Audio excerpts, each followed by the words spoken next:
these 99%ers need to get out my way. Don't you see the bright McLaren coming up behind you? Got my green mirrors because this game didn't have any place for me to put a license plate on this car, so I had to represent Grove Street with the mirrors.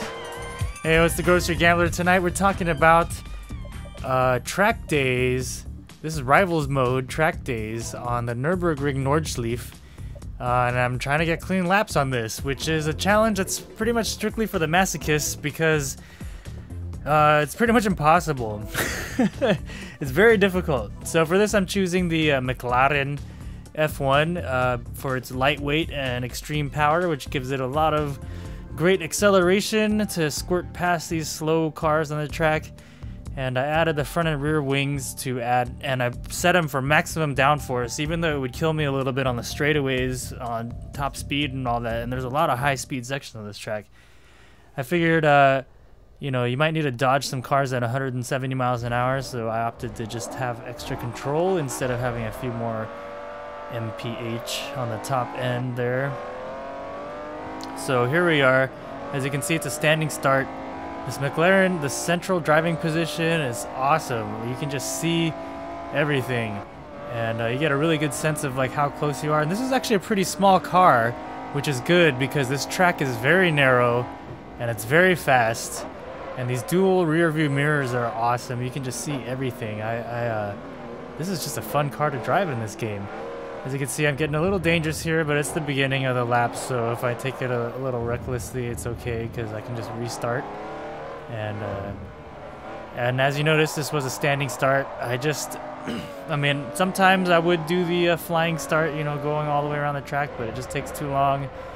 And I've heard of the cheat where you can just reverse from the start line, but to get back far, I tried it, but to get back far enough, you end up wasting like a good minute and a half anyways, so it's not really worth it. And half the time you end up wrecking after that anyways, so whatever. Anyways, I've already made a video before about this. I mean, basically how to pass slow traffic in Forza, except I made it on the demo. It's from one of my previous Forza videos.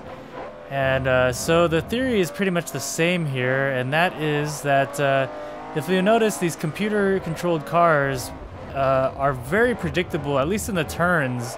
On the straightaways, they can be kind of unpredictable, but like here, like passing him here, you never know if they're just gonna swerve into you. But once you get into the turns, they all very neatly fall in line right onto the suggested racing line. I mean, like, you know, you see on the arrows on the ground there.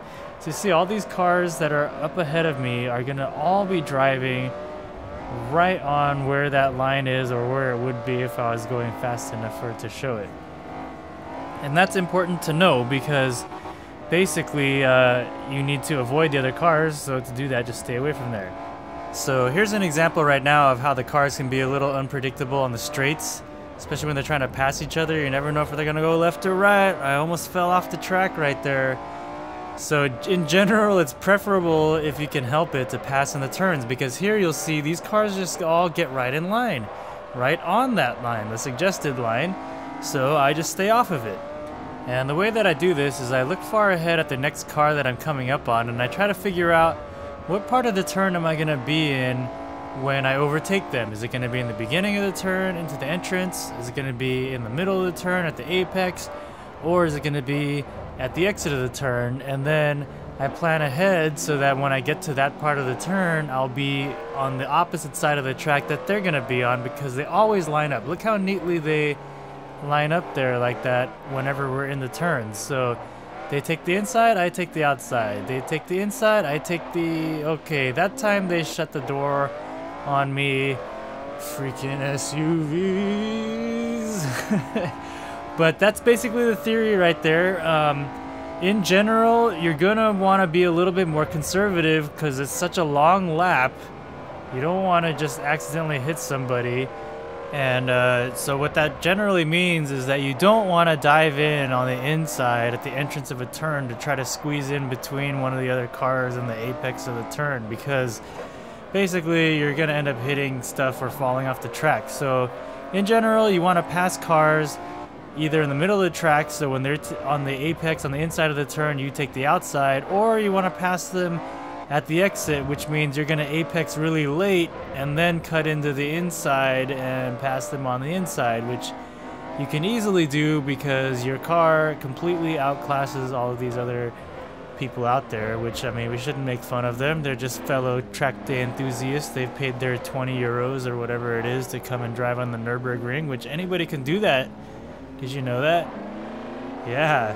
Anyways, so here we are. Sometimes you get into these little traffic jams, and so basically rule number 3, I don't know if I've been keeping track of rule numbers, but rule number 3 is sometimes you have to be patient because, whoa, like you want to get, if you get too crazy, you're gonna just hit somebody. Now I've already invested 4.5 minutes into this lap, so I mean, if I get impatient and try to pass somebody at a time when it's really not safe to do it, then I basically just wasted all that time. And trust me, if you try to do this, it's gonna take a long time unless you're like superhumanly good at passing cars. So again, look far ahead. I figure I'm gonna pass them on the outside, and I do. Then here I'm gonna cut to the inside, apexing kind of late on the second apex, if you will, and cutting in on the inside of the guy back there. And you know, wow, that was very close and dangerous. So you have to be careful when you're passing, especially on these straights, because sometimes these little turns come up and you end up being pushed off the track unexpectedly. So to prevent that, one thing you can do is look on your mini map on the bottom left to see what's going to be coming up as far as turns, and then you can prepare for what's coming up. But this part of the track back here is really frustrating because it can be one of the fastest parts of the track, but it's very treacherous with these other slow cars in the way because you can go way, way, way, way faster than these guys.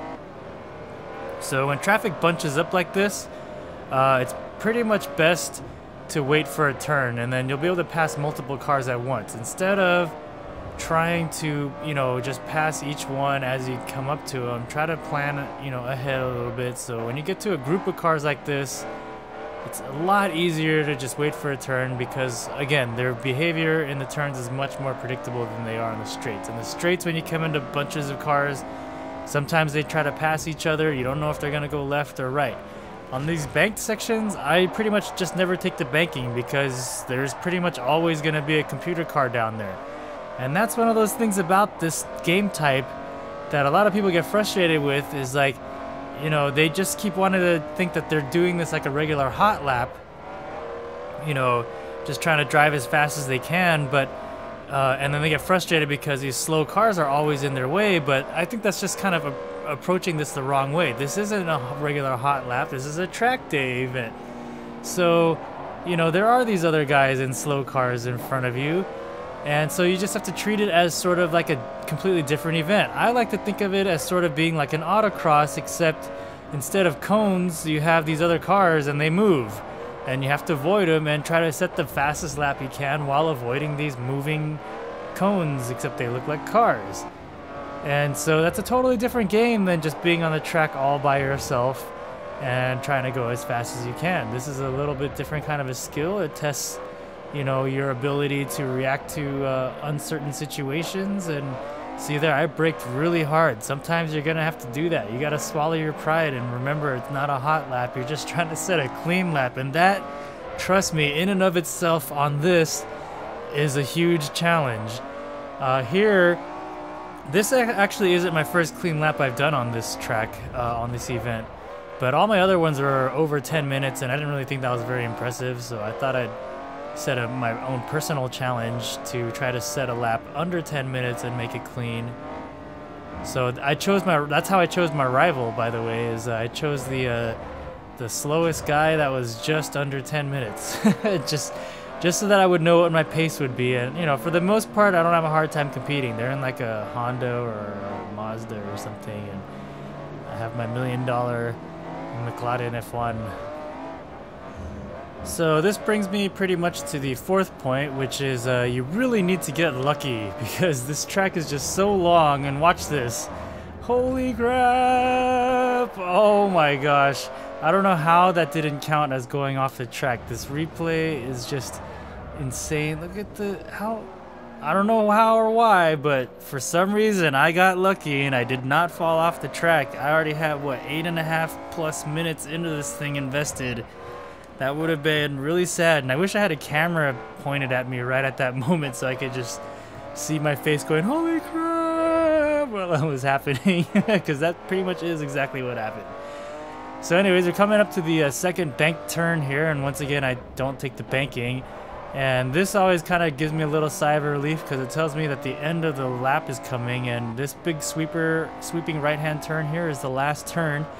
And you'll see me taking it rather conservatively because I see this car up ahead, and I'm just going to go slow because I've been in this for 9.5 minutes almost now. I don't want to ruin it by just accidentally hitting this guy, so I wait till I'm really sure I can pass him clean. And I just want to make it to the finish line now. And I'm just looking really far ahead, trying to see if I can see what they're doing up there, and I'm just thinking, please don't hit me, please don't hit me, please don't hit me, please don't hit me, please don't hit me, please don't hit me, please don't hit me, please don't hit me, please don't hit me, please don't hit me, please don't hit me. Why are they moving around so much up there? Please don't hit me, please don't hit me, please don't hit me, please don't hit me, please don't hit me, please, please, please, please, please don't hit me, please don't hit me. Yes! Yes! Yes, I beat him. I set my lap and it was clean. It's a 9:48.517, which really isn't that impressive for a hot lap for a McLaren F1 on this track, except for having to dodge all these guys and doing it as a clean lap, which is, again, a very difficult challenge. So it's so difficult that just setting a clean lap automatically puts you pretty much like in the 1% like this. I'm ranked 510 out of the 31,000 people that didn't get frustrated enough to just quit and actually completed the lap. Anyways, I hope you got some good tips out of this, and once again, I'm the Grove Street Gambler. Thanks for checking out my video, and have a great night.